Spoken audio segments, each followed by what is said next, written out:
Muna tayo dito sa 88 Nabe Unlimited Hotpot sa Bustos. Ayan, gutom na nga kami.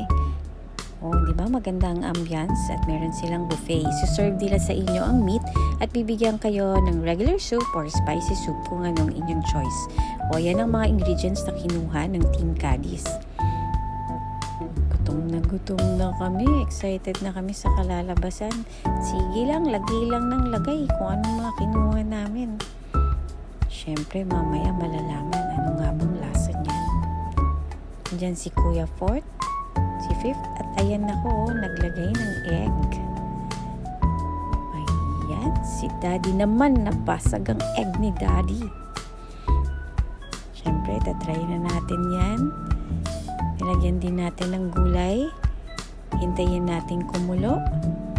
Kanya-kanya, si Ate Cheska wala sa screen dahil siyang may hawak ng phone. Ayan na nga ang hotpot, hot na hot dahil kumukulo pa.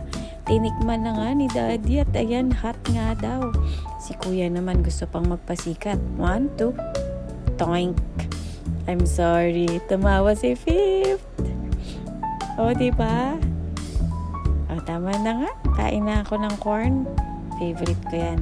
O, na-practice na yata ni Kuya. Alam na niya kung paano magpaikot. Siyempre, pagkatapos ng meal, ayan na, meron din silang dessert. Meron silang ice cream na iba't ibang flavor. At may mabibili ka rin chocolate. Nag-bill out na si Fifth. O, yan na yung pinagkainan namin. Katunayan. O, parang walang nangyari. O, alis na kami. Busog na.